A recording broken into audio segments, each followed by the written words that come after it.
Hi everyone, welcome in. Welcome in. I hope you're as excited as I am because we have Bonnie Bay Crochet with us today. Bonnie Barker, I'm so excited.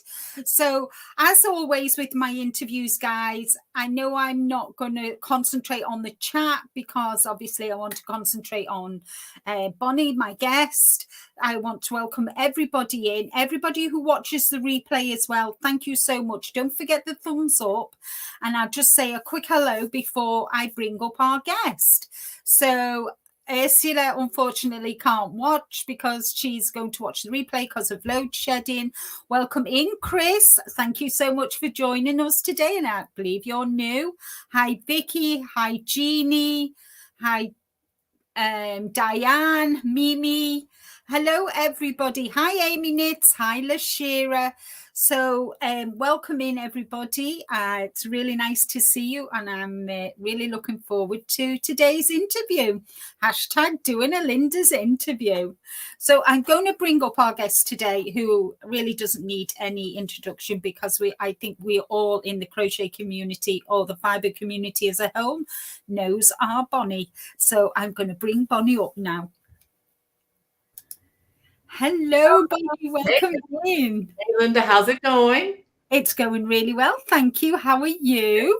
Good. Watching this beautiful thunderstorm outside the window starting to develop, but really, really well. I'm finishing up my little stint in South Carolina and getting ready to load the car and head north back home to Maryland tomorrow. So nice. Excited to see my hubby.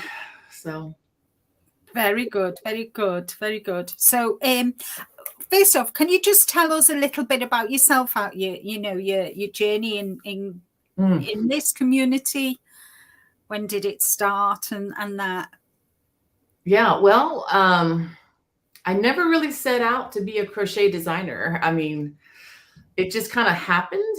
It's a long story, but it involves putting stuff in the county fair, and having somebody contact me from like 3 or 4 states away wanting the pattern, and I'm like, well, it's kind of my own thing. Yeah. And through that, I'll shorten the story, but through that, I sent some just point and shoot pictures of a very cheap, and at the time it was revolutionary. It was I think it was a 1.4 megapixel digital camera. Wow. Okay, this was 2008, 2009, around in there, and sent the pictures off to Leisure Arts, which is the only publisher I could really think of at the time, because I used to get their leaflets at the old Zayre stores in South Florida, and I sent them to them, and they wanted to publish them, and I was like flabbergasted, and so I said, okay. So I sent boxed up 5 my Afghans into a big box, spent more money than I had on me to send them off to the publisher, and they sent me a contract, and that was the beginning. And that's basically how my channel got started. I never ever intended to really do much more with this than to make it a place where people could look at the videos to find how to make the stitches. I didn't do any of the throws. At the same time, too, within a couple of week period, I had another publication called Noggins and Necks, which is hat and scarf combo. And then that was like the only publications I had out there for a while. And I mean, I tried many more with them, and they, kind of got the thumbs down. So yeah. But anyway, so the particular thing they look for, don't they, in that? Well, I think I was also new to them, and whenever they invest in a publication, you don't know how it's going to do until it's out in the stores. Yeah. And of course, publication from 2009 to where we are in 2022 has dramatically changed. This was before, PDF downloads, and neither was where probably would have known what Amazon was back in 2008, 2009. I mean, a lot has changed at light speed, but the channel, I originally started it just for stitch videos, so that people, if they purchased my patterns, they would have a way to know how to do these stitches, because these were beyond your basic stitches. And Yeah. and I knew if people couldn't do the stitches, they're not going to be interested in the designs. Yeah. And I never intended to monetize or make this a living or any of that, but by the grace of God, it is now. But Yes. that's not where we started. I just, for probably 6 or 7 years after I started it, it was just stitch videos. And I remember YouTube asking me several times, "Don't you want to monetize this?" And I'm like, "No, I don't want people to, no, I don't need to do that. I don't, Yeah. but then, of course, I did change on that. I had a crochet group ask me to do a crochet along for a free pattern I had done for Red Heart Yarns, Yeah. and the Aaron Heart throw, which has had a lot of views. It's not Yeah. not it's not at the million views point yet, but it's getting closer. Oh, But which is kind of unusual, because it's not an easy breezy thing. It's a challenging project. yes. Yes. So yeah, so that this group asked me online, "Will you do this?" And if you look at those videos and you look, you think, "Wow, she doesn't know what she's doing." It's because I didn't. It was my first real tutorial, but it has gone well. And after getting like 20,000 subscribers overnight, I thought, maybe it's time to do something with this. Yeah. Yeah, definitely, definitely.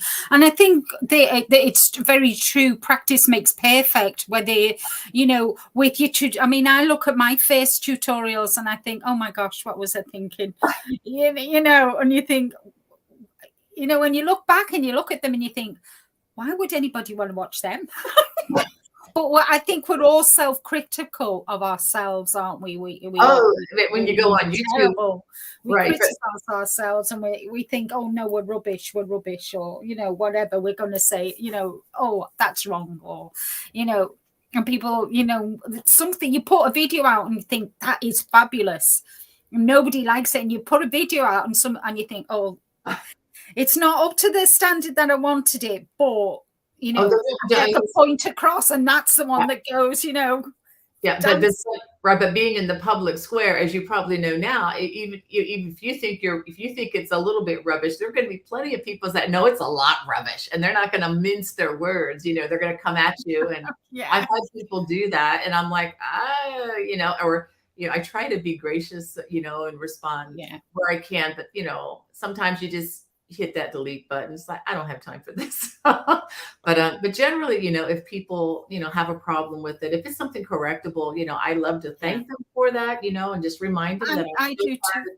I'm still part of the human race. And to my knowledge, there's only one person that is ever perfect. And it's not nobody's perfect, and I get what we would call constructive criticism, and I just reply and say, well, I take on board what you've said, and I will ensure the next time that the lighting's right, the camera's right, you can see my hands, and whatever else, so yeah. There's one time somebody, I mean, and I try to be gracious as much as I can, and I know sometimes people are trying to be nice, and it's sometimes the written word, it's just, you can't see the person's face when they're typing it, Mm-hmm. And sometimes they're really trying to be nice, but it just doesn't sound nice. So I understand that. So I try to be nice, but then some people you just know, they're just, they're out to get you. And I remember one person was just really just awful. And it was on a free video. It was response to they're getting something that was free. They're not paying anything for this. And I just let them know. I said, well, your full refund is in the mail. And just sent it to them. I mean, just jokingly, of course, yeah. So I've got a total of 5 questions to ask you. So the first one is, what was the deciding factor that made you start your channel? I think was supporting, like I said, it was to support my work, my publications, and to help people through that, because I know looking at a one-dimensional picture of a stitch helps some people. I mean, that was enough for me to learn these stitches, some of the stitches, but for many other people, it's not. And so I just wanted to be able to support the publications that were out there. Um, and I guess beyond that, I love crochet. I want this craft, and I know it will, to outlive me. And I also don't want people to just get bored with, just one or two things that they can do with it. And because I know Yeah, a lot of people have, they kind of reach I don't know, like a glass ceiling in yeah, their ability. And then they think, well, that's all there is to it. And then just kind of get bored with this. Like, no, there's a lot we can do here. It's, there's no reason to get bored. And I wanted to encourage people that this doesn't have to be hard. I mean, I love it that some of the stuff looks complicated, but yeah, it's not. I mean, that's the thing, is I want people to try. I've had beginners, I mean, absolute beginners, do this Erin Hart's throw.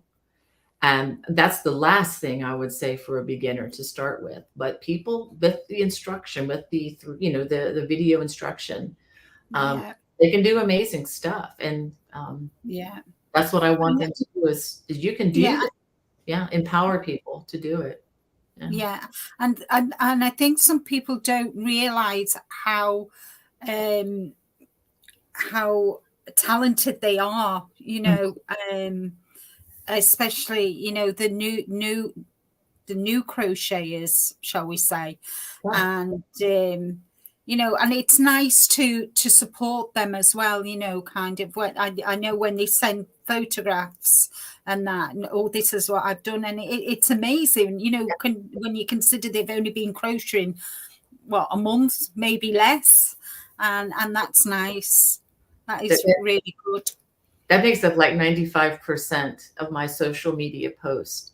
I don't do, people who follow me, they know I don't do a lot of marketing. I mean, and I'm not against marketing. I just don't have Yeah, time for all the different balls yeah, that are involved in a small business. I do what I can, but and I don't like a lot of marketing advertisement, through my way. So I try to be thoughtful about that. But a lot of what I use for my marketing are photos that people have sent of my design, yes, just yeah, and I love sharing those. That blesses me more than anything, because it's like, this isn't the work of my hands. This is the work of somebody else's hands, and yeah, they got it. I mean, they check out the channel. It's like, you can do this. I mean, there might be a mistake here and there, but mistakes are allowed.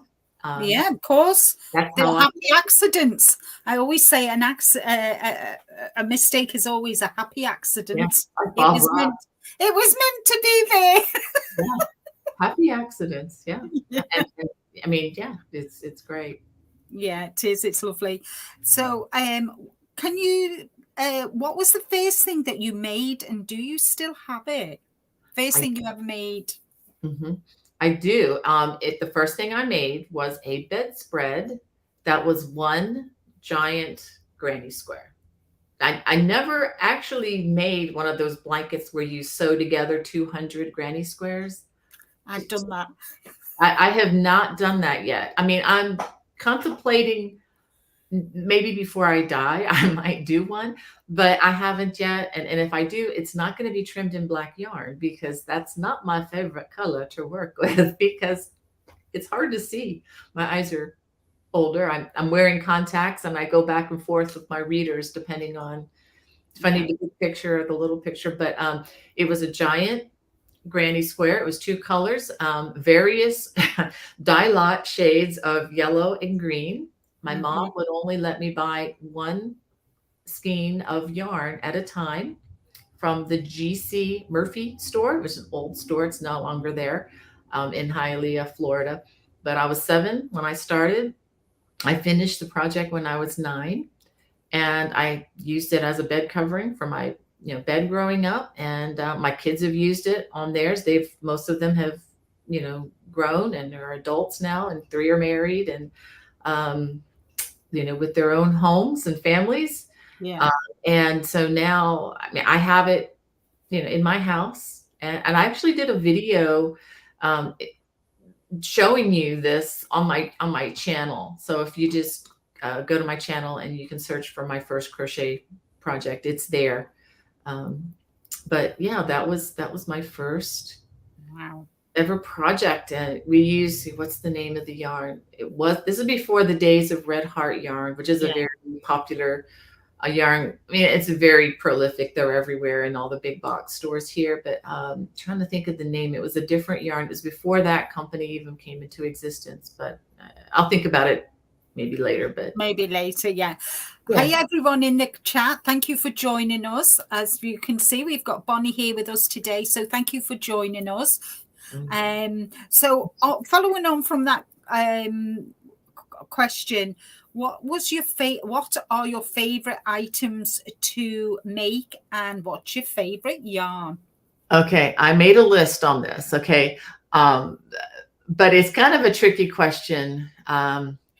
Because I like a lot of things. When I was thinking about this, it's like, well, that's kind of like asking, which is your favorite child, you know? Yes, yeah.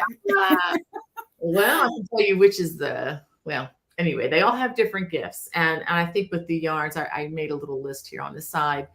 Some of my favorite things to do are, throws or afghans, number one.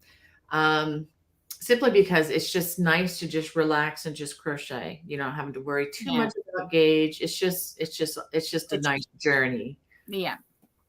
I love making ponchos because I love wearing ponchos, even though when I attended my very first Crochet Guild of America conference, this lady walked up to me and she said, "Don't you know ponchos are like so out, like no longer fashionable?"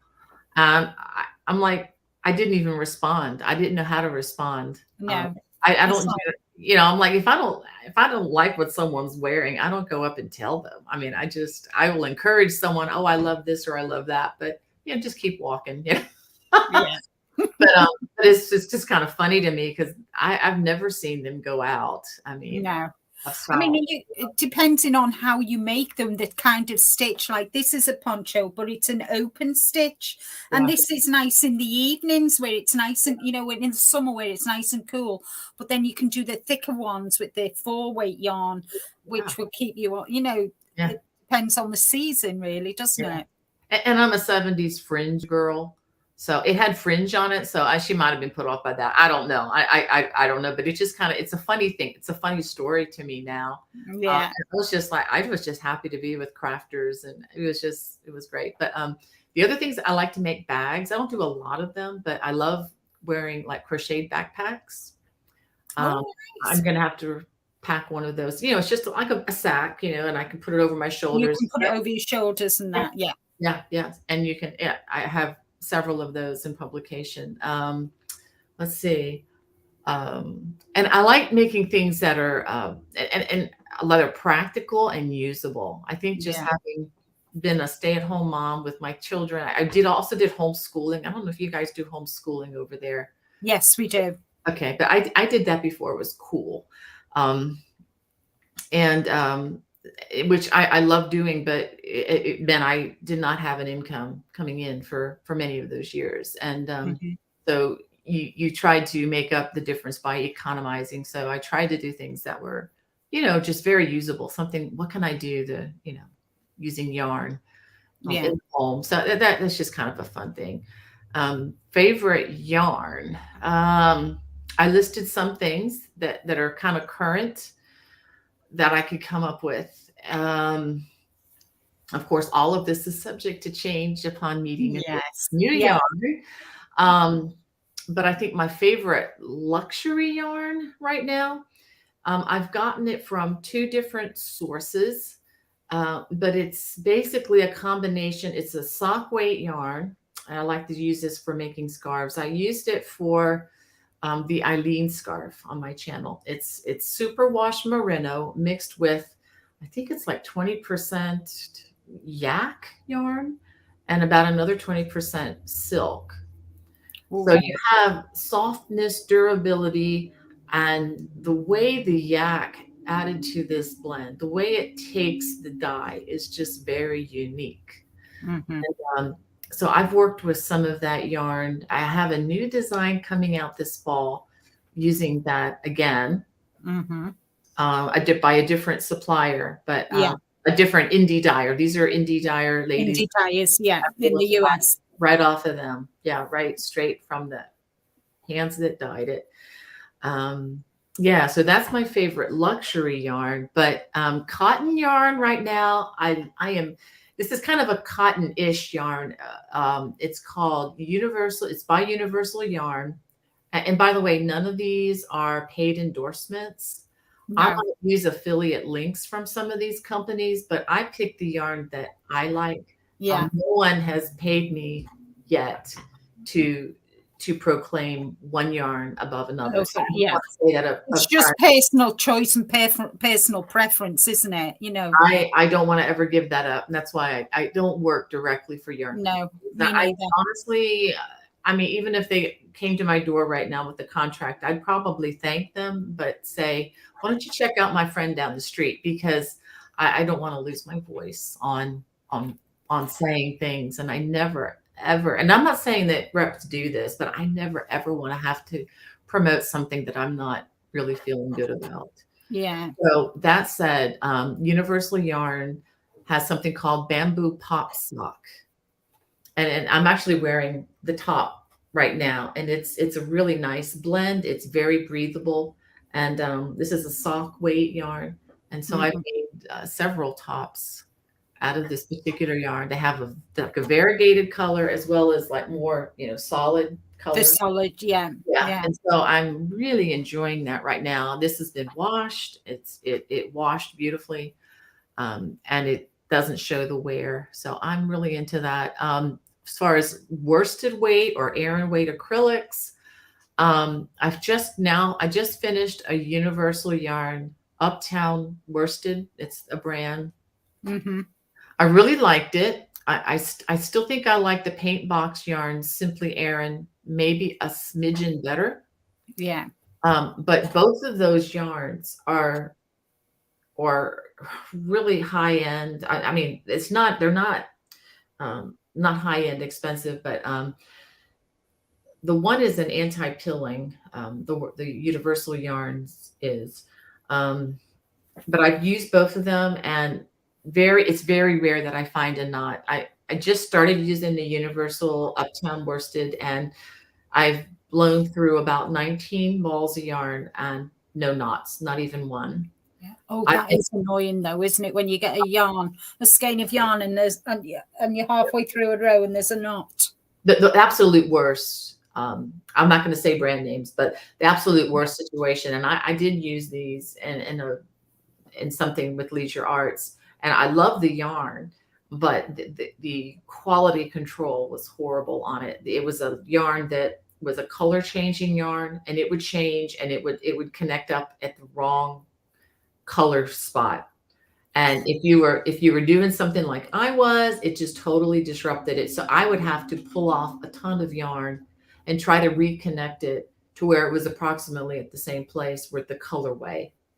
And that just, in this particular yarn I'm thinking of, I'm not going to say what it is because I don't want to hurt about it. But it just frustrated me because it happened again and again and again. It was consistent. So, but that's the reason that's why I say whenever I run across a yarn like paint box yarns, for example, I've been through probably more than 200 balls of yarn. And I think I may have found 2 or 3 knots at the very most.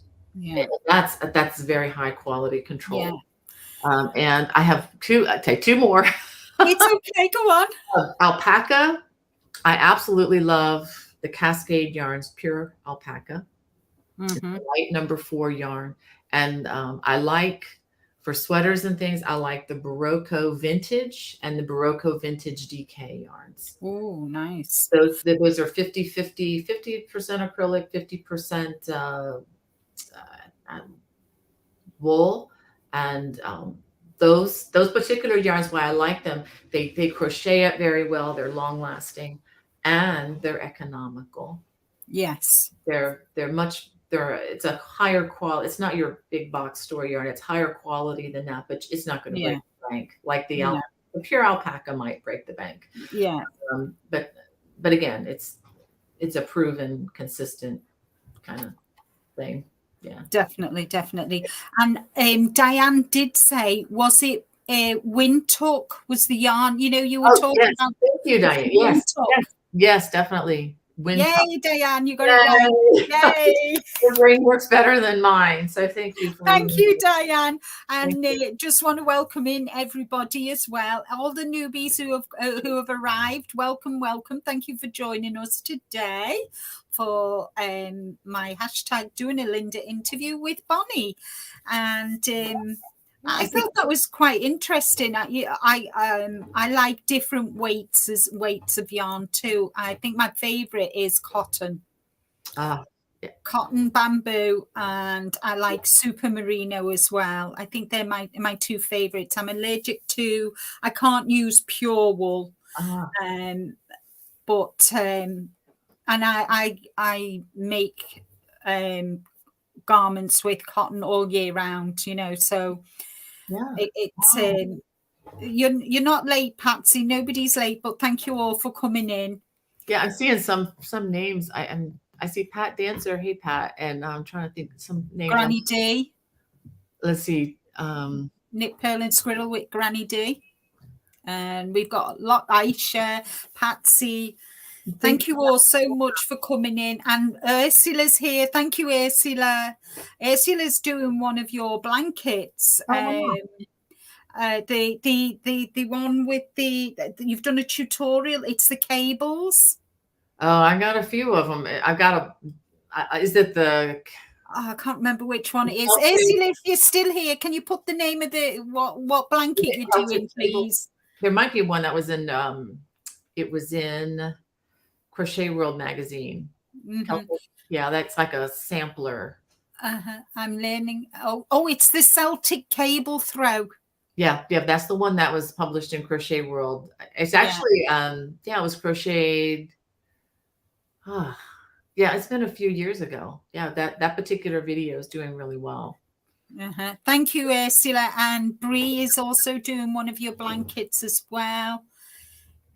So you know, I must admit I'm not a blanket. I'm making blankets, but it's not my favorite. I like making wearables. Well, it's interesting. Of all my videos, the thing that does the best are these yarn consuming throws. Blankets, throws.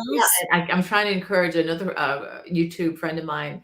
I said, you need to just do a blanket. She's like, I've never made a blanket. And I'm like, you need to just sit down and make a blanket because people love that. I mean, and I'm excited. I've got a new one coming out this fall. It doesn't even have a name yet. Oh, now exciting. I finished it up yesterday and it's using the Uptown worsted. It takes 19 balls of it. I always tell people that you need to get a little bit more because if your gauge is not exactly like mine, which it's probably not, you might need a little bit more, and you want to make sure you get it all in the same dye lot. Yeah. But yeah, those do the best. That and I think baby blankets come in number 2 on my most popular. And I mean, I like to do sweaters and things like that, but you know, sweaters just intimidate crocheters for some reason. I think because it's a fitted garment. Yeah. You don't have as much leeway. But yeah.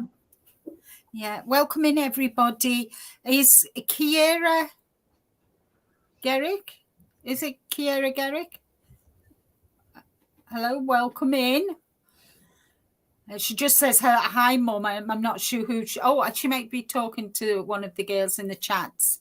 Yeah, everybody. Welcome in, everyone. Welcome in. Thank you for joining us. Oh, they're trolls. Okay, thanks, Katrina. Thank you. Oh, thank you, Jay Hook. That's someone says, they have all the books. I just appreciate your support, everybody. I mean, hi, Reggie. Because of people like you, I don't have to substitute teach anymore.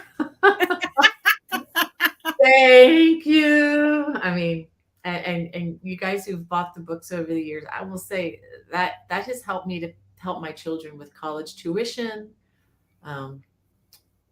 It's just really helped our family a lot. So thank you.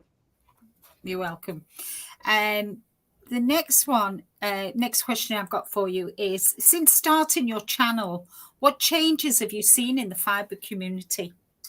I think the biggest thing is there's so much more yarn available. When I started, when I got, well, the yarn that I would buy was almost exclusively from the big box stores. And even that book you showed me before we went live, This one, this. the green book, yeah, that was made mostly with yarn that I got on a Christmas Black Friday sale. You know, they always have really deep discounts here in the US during those particular days. And I would watch the sale ads and then circle where I wanted to go. I think I got up at like 4 or 5 in the morning, got a cart, a big cart, and filled it with specific numbers of things. I had ideas of what I wanted to make. I had just come back in 2012 from, yeah, it was that fall. I got to go to Ireland for the first time, and that's where those pictures came from my camera when I was in Ireland. And my husband had a business trip, and I just, yeah, I just filled the cart with specific numbers of certain colors and things, because things I wanted to make that was inspired by my trip to Ireland. Yeah. And yeah, but that now, the way I get yarn, there's a lot more online shopping, a lot more availability online. One of the hardest things back then was to get enough balls of yarn for, that takes, anywhere from 3,500 to sometimes 4,000 yards. And to get it all in the same dye lot was just about impossible at the stores. Yeah. You just can't do it. And I actually wrote a song to an old carpet. I do some crochet parody songs, and wrote a song about it to the carpenters on top of the world. Where we talk about, I'm on top of the yarn shelf looking, down at the craft store, Yeah. Looking for yarn that matches. And so now we can just click a few buttons online. And I mean, I do try to buy locally as much as possible, but sometimes it's just better to get that many at once online. And it's always important when Sarah Moo asked, where in Ireland did you go? Well, my husband's business trip was in Dublin, but because my husband pays attention to his wife, he knows that I love doing the cables, and he knew that I never even said I wanted to go, because I never even thought it was possible to visit Ireland. But he had a conference there with his work, and it just came up at the last minute, and he scheduled a few extra days. And during those few extra days, we went to the west coast of the island, and we stayed like in places where I named some of my designs after, like Listún Varna. And we stayed at this really nice kind of rustic hotel. And it wasn't too far from where you catch the boats to take a boat ride. And this was a fishing boat ride. This was not a pleasure cruise. This was this was a fishing, yeah. This was like a rocking and a rolling. And if you're seasick, you're in trouble. You just hang over the side. Yeah, we saw some people having some real issues with that, but we just went on top, and we were riding that thing like a bronco, and went over to the Aran Isles. But we only had time for one, but we spent the whole day, or most of the day, on Inisheer Island, which is the smallest, and it mostly had sheep, a couple horses, and some cattle, and a shipwreck to explore. And where am I going with this? Where am I going? I just had a train. She asked, where about in Ireland did you go? Oh yeah, you're asking me where. So Inisheer, I mean, around Listún Varna, in those areas, we saw a lot of other small towns, places I don't really remember the names, but we stopped off, and I visited a man that I found out about online who sells Irish flutes. And he doesn't even have a house number. You just have an X on a map. And so we found him and got a chance to try some of these world acclaimed handmade resin flutes, and didn't buy any because I didn't have that kind of money at the time. Yeah. If I was to go back, I would definitely, definitely get one. Definitely get one. But at the time, it's like, I still was not anyway, staying at home and still trying to get my kids graduated from homeschool. So I know. And yeah, Ireland is, even though I live in England, I've still never been to Ireland yet. You got to go. I know.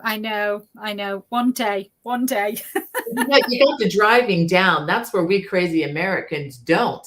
I mean, my husband, I have to tell you a funny story too about that trip, is at the time they were having a football game in Dublin between Notre Dame and I think another team, was a Navy, I think. I don't know. They were having all these the American invasion. Okay. And so what happened is all these Americans rented all the automatic cars, transmission. So not only are you driving with the driver on the right side of the car, the only car that they had for us, which was fine, was a 5-speed transmission, manual transmission. A stick, yeah. Which is not a problem because we both drive stick, but the stick is in the opposite hand. Oh yeah, because you I did the road backwards. So I would go to get in the car and I'm getting in on the wrong side of the car because my husband's driving, because I don't even want to try to drive off. No. Pardon me for saying this, but driving on the wrong side of the road. It's just and the hardest part was getting out. The hardest part by far was getting out of the parking garage where the rental car was. Because your right turns are just the opposite. Your right turns are like left turns here, and the left turns are like right turns. And I thought, oh, we're so dead. We're so dead. And I told my husband that was the best ab exercise for my tummy that I've had in years, because I thought, just tightening up. And it's like, oh, we are so going to die. And then we go out into the countryside, which was a little more roomy. But instead of like little buffers or little guardrails, no, you have stone walls, and you have like this much space between your car and that stone wall. So there's not a lot of room for error here. And so my stomach was just was getting really and those, all the exercises. And those roads in Ireland were for horse and carts, not for cars. And they're like one roads. And so if another car is coming the other direction, it's like, what do you do? Yeah. You just pray that nobody else is coming. I kind of, when you breathe in, you hope the car breathes in with you. So it's like that. It shrinks. Oh, I know. I mean, when I visited my friend in Florida, and we were going out, well, she was driving, and I was the passenger, so I automatically went to my side, which is passenger, but it wasn't. She says to me, "You drive?" And I went, "Oh no, I'm not." I did that all the time. Both in Ireland and when we were in Australia, they're doing the same thing, just going to the wrong side of the car. But in Australia, the roads were a lot wider than they were in Ireland. But both places are amazing. And Sheila says, roads are for donkeys and cars, not cars. Yeah, well, that's like Boston. If you've ever been to Boston, and you look at the map and it looks like a bowl of spaghetti. And no offense to anybody who lives in Boston. I lived outside there for about a year. It was my honeymoon year. But but it's, and they tend to be smaller because they basically were cow paths that were paved, later on. And since it was such a, very bustling, busy place, most of our history comes out of there. I mean, they probably weren't thinking of the size of our SUVs back in the 1800s, No. Who would have thought there would be such a thing as SUVs in the 1800s? They didn't even have the Model T yet, it was just lucky. So, and a lot of their infrastructure was laid down, or not infrastructure, but, the main buildings and history, laid out before anybody even thought of that. So, and the same with Ireland. Ireland goes back, gosh, thousands of years. I mean, BC. So, it's incredible. Yeah. So my next question is, how did lockdown affect your channel? there's a lot going on there. I did see a lot of growth, but I think at the time we were already seeing a lot of growth in the channel, Yeah. because I was it was a couple years before that I was starting to actively do more regular designs. Now Yeah. I try to do something. I try to do at least 1 to 2 new projects a month, which is a bit of a stretch at times, but try to do a lot more. We did see a lot of yarn shortages, like many of you probably did too. Um, and the bottleneck of the transfer of goods. Yes. Uh, Yes. I remember hosting the Colorful Cables Throw was hosted during the pandemic, right at the beginning of that, because it was interesting too, because that was also the same time when I started.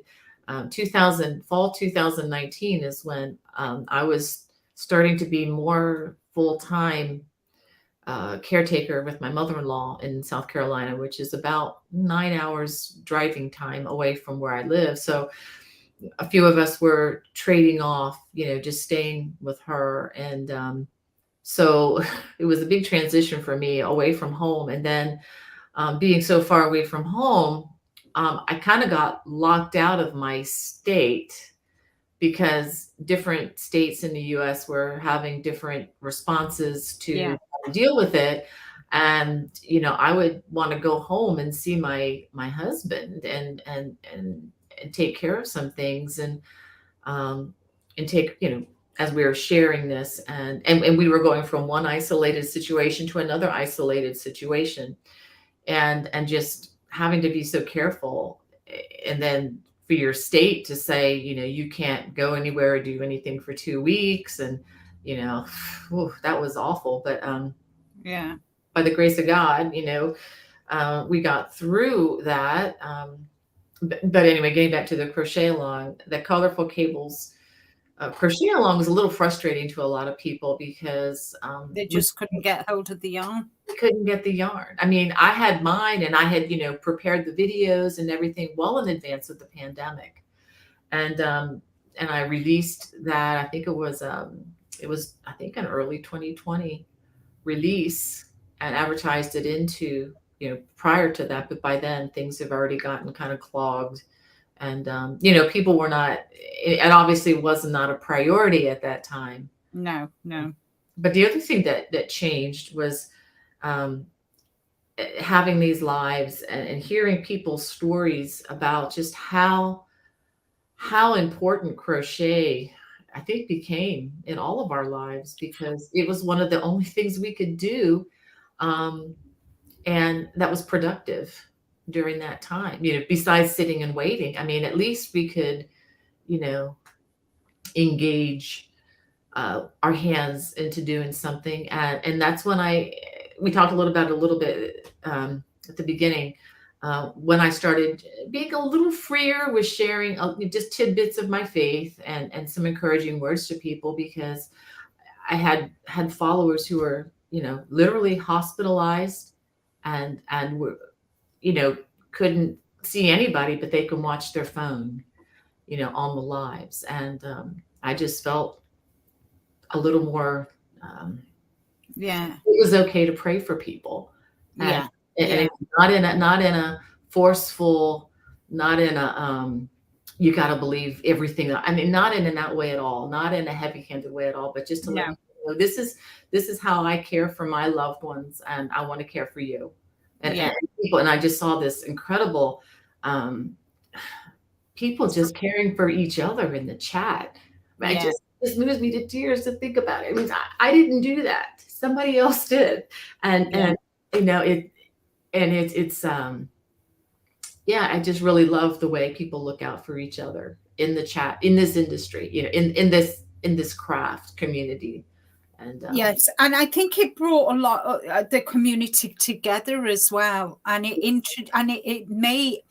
kind of, it was like a fiber explosion, because yeah, people were starting to learn to knit, people were starting to learn to crochet, and they were using YouTube to find to find tutorials because they couldn't go out to classes and that. So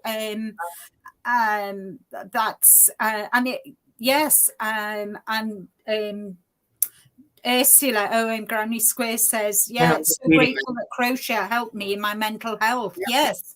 Me too. Me too. What would I have done? I mean, me too. I mean, just by you guys being there, I mean, I was interacting more with the people in the chat on a week by week basis during that time. And I still do really than the people closest to me in Maryland. I was removed, 4 states away in South Carolina.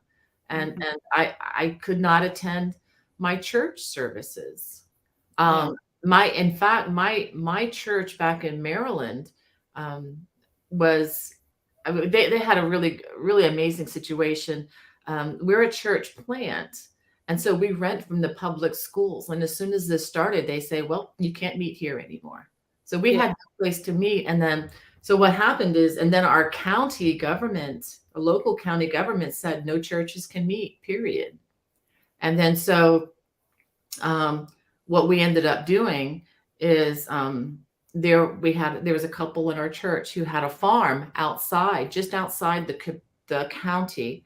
And so they would meet. And when I would go home, I got to do this. And it was just life-giving to me. We would meet outside, spread out in our little family clusters on the farm.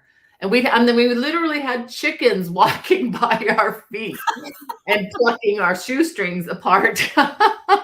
And it was, I mean, I think back and it was beautiful. I mean, we would be out there with our winter coats and we were out there trying not to die of heat stroke. And then all that time, it only rained once. Wow. Wow is right. But I mean, but my community, because I could only go home for some short trips. And then I couldn't see anybody because I was from a different state and technically was quarantined. I couldn't see anybody. So you guys were, I mean, that's where my fellowship, my social hour, 1 hour a week. And it was the live chat and just, that was it. Yeah, I mean, the live chats became more of them, and it was like I mean, I know we're spread out across the world, and that, and it was our social, kind of, I'll see you in an hour. So and so's on. I'm just going to go and have a chat with all my friends in the chat, or go up on panel and have a chat with everybody, and and it kind of it was such because I joined the fiber community in the October of the pandemic. And it just say, because obviously I was caring for my dad, and I so I was traveling backwards and forwards, but I had to be, I had to be really careful, just me and my dad and my hubby, we were in this like bubble. That's exactly these were kind, everybody in the chat, they were kind of like my saving grace. Right. That's exactly why I couldn't really do church services or do anything much down here in the Carolinas, because I trying to keep, a 93-year-old healthy, and protected. And so, we did all the protocol. My husband's a scientist. And so, I mean, actually, we had probably more toilet paper than we should be allowed to own, because he saw this coming well before even the news people did.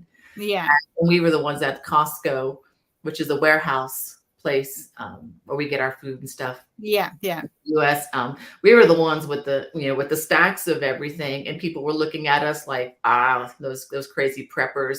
And we'd look over and it's like, well, this was October, before anything, we didn't, take, more than our fair share, I guess, at that time, because there were no shortages, but we stocked everything up immensely, and we had our children do the same wherever they were living. And more than once, my kids would tell my husband, and they would say, "Dad, I am so glad you had us do that, because buy this stuff anymore. So Yeah. the great toilet paper shortage of 2020. Mm-hmm. But I just want to say something. We've got a lot of trolls in the chat today, and I just want to say thank you to all my mods. You are amazing. Thank you so much for having a handle on this, especially Jeannie and Ursula. Thank you so much, ladies, and all of you who are doing this. Thank you, thank you, thank you. So I've got one last question for you. yes, ma'am. And then I'm going to open it to everybody in the chat, see if they've got any questions for you. Oh, we've nearly done the hour. I know it flies. I could talk. I'm sorry. No. Everybody in the chat seems to be enjoying it, apart from these trolls. So the last question for you is, what advice would you give your younger self if you were to start your channel today? That's a hard one. I guess what I wrote down was go slowly, learn what you can, and don't get overwhelmed. I just cannot say how thankful I am that I didn't start out with visions of grandeur on this. Yeah. I know people that, try to get into this and they, think it's going to be easier than it really is. No, And it's not. It's a weekly, daily. I'm trying to think. It's not a slug, but it's you've got to have the commitment. Yeah, I mean, it's like I think I would evaluate. Start out, with why do you want to do this? If you want to do this for the money, then you're going to be disappointed. Mm-hmm. If you start out doing this for, to go viral, you're going to be disappointed. Mm-hmm. If you go into it to serve, to bless, and I'm not saying that it's wrong to want to do well in those other areas, but if you just go into it, just for fun, let's see how this goes. You'll do fine. I'm so glad that I did not know where this was heading. I never felt pressure. I still don't really to do such and such, or to perform like this person over there, that person over there. And I think we were talking before we went live a little bit about this. I'm not as familiar with a lot of the other YouTubers as you guys are, because I don't have the time to really see what all these other projects are. I wish I did, but I don't. But I'm glad I don't, because I don't want to take ideas from somebody else, if that makes sense. I mean, yeah. I don't want to be accused of stealing. I know what it's like to have people steal my stuff, and I won't go off on that, because that's it happens. It happens. Yeah, negativity there, and I don't want to major on that. But I know what that feels like, and I don't want to be accused of doing that, and and I don't want to be. And if anybody out there wants to start a YouTube channel in this area, I will say, first of all, the table is big, and there are room for more. I mean, lots more. And I'll be teaching a class, an outbreak class of the Professional Development Day with the Crochet Guild of America next week. This is Wednesday. I'll be doing it next Wednesday. Oh my gosh. In New Orleans. It just hit me. We have 7 days. So, just, what was I going to say? I'm going to be teaching a class, on how to do that. And that's the thing, is if you're going into it planning on paying your bills at the end of the month, you need to do something else. But, if it's something you want to do for fun and you just really enjoy it, go for it. Just give it lots of time. I'm just glad I didn't have that pressure to grow this thing. It kind of took off by itself. And yeah. And so far, they haven't booted me off Google. So I'm glad for that. So yeah, good. So yeah, I'm really happy to be here. Thank you for answering all my questions.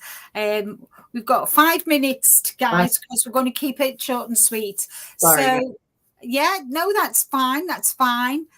Samantha wants to know what your favorite crochet project is. Crochet. Just one? I if I had to just do one thing, I guess from here on out, it might be throws. I like throws. Yeah. But which one specifically? It's probably the last one that I just finished, and that's my, isn't it, in the fall? Just the most recent project that I just finished. Just yeah.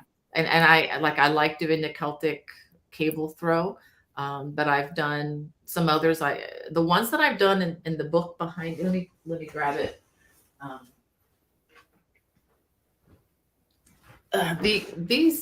These were some of my favorites, and I guess to date, probably the most favorite one that I've done, and it's a little on the complicated side. The link for that book, guys, what Bonnie's showing, is in the description box below. Oh, that is beautiful. It has a Saxon cable down the middle. Yeah, you can see that. Oh yeah, that's lovely. But this is on, I mean, not trying to be extra promotional here, but this is on Amazon, or you can just buy the individual patterns on my Lovecraft store. And each of them has a complete video tutorial. All of them, except for the one that I showed you, are on my YouTube channel for free. I mean, you can watch the videos for free. Yeah. But the white one is not. I have a separate paid subscriber channel on a different platform, and I have exclusive content there. And with this other channel, people can also download complimentary PDFs, but they're only complimentary to those folks on my Watch channel. I didn't even give you that link. It's watch.bonniebaycrochet.com, but that's it. People want to watch without commercials, and I do have, like I say, I do have little perks there like that. But all the patterns in here, like within this booklet, have the links to all the video tutorials. Right. So what was that what was that link you've just given us? It was Watch. I can maybe type it in. Oh, it's watch, WATCH .bonniebaycrochet.com. Oh, right. Bonnie Bay Crochet. Right. Okay. Bonnie Bay Crochet. Okay. I'll put that in the description box after it's gone live. Ursula says, do you prefer Etsy, Ravelry, or Lovecrafts? I prefer Lovecrafts because I kind of like my crafting to be politically free. I just haven't enjoyed getting political either way, because no matter what side you fall on. I mean, first of all, a lot of people on my Lovecrafts aren't even in the US. So why do they want to be? No, they're in the UK. Yeah, but I'm just saying, I just prefer to keep it to the craft, because no matter what I say about any of these things, chances are half of the people will be offended, and I don't want to offend anybody. No. So I like to keep it, just keep it to the craft. So I love crafts, and I'm starting to post some things on my Etsy store as well. But most comprehensive store is in my Lovecrafts. But thanks in your Lovecraft store. Yeah. And Sheila, she wants to know, where did you learn to crochet, and do you knit? I do knit. In fact, I taught my first knitting class through the Crochet Guild of America over Zoom during the pandemic. That was the first. Okay. But I learned from watching my next door neighbor. My next door neighbor's mom, growing up in South Florida, started out with one of these granny square things that just gets bigger and bigger and bigger. Oh yeah. And I just stayed. I'd go over to play with my friend, and I'd watch her do that. And so I eventually bugged her enough. This is when I was 7, that she sat down and taught me how to do it. And so she started me off the first 2 rounds of that, and taught me how to go from there. And then my best friend in 2nd grade, her name was, still is, I guess, but she's with the Lord now. Her name is Becky, and my first child is named in her memory. And her mom used to make the most amazing ponchos. That's where I learned to love ponchos, shawls, things for her kids. And she taught me how to read crochet patterns. This was, decades before YouTube or any of that. So I would knock on her door all hours of the day when I was out of school, when I wasn't playing at her house with her daughter, Becky. And what does this mean, Mrs. Stone? What does this mean? And she would explain it, and very patiently. And so I borrowed patterns from her. And that's where I learned to do a lot from her. Excellent. Well, thank you so much for coming today. I really do appreciate. Thank you for thanks a great interview. Thank you. Well, thanks for asking, Linda. I really enjoyed this. I love hearing you talk. Oh, thank you. My husband might not agree with you, but thank you. I have to invite you over. I need to figure out once I figure out, how to do this better technologically, and once I get back home. But I mean, if you need any help, with the StreamYard or whatever, just just send me an email, and we can meet up and have a chat and whatever, and I can help you with that. Yeah, I may check it out. I'm thinking of a couple of ways I could even use it on my subscriber base channel too, and I'd love to do some of that. Just kind of yeah. It'll be good. It'll be good. When I end the broadcast, can you stay in there? Don't leave yet. Absolutely. So everybody, to everybody who came today, thank you for your questions. Thank you to my mods. Thank you so much, ladies. You've worked really hard tonight. I don't know where all the trolls came from, but thank you. I've never had so many trolls in a live before in my life. So thank you, ladies. And thank you for being here. Thanks to Bonnie. Thank you so much, Bonnie. My pleasure. Thank you for asking. I'm going to end now, guys. Take care, stay safe, but as I always say, be kind to you. Bye for now. Bye.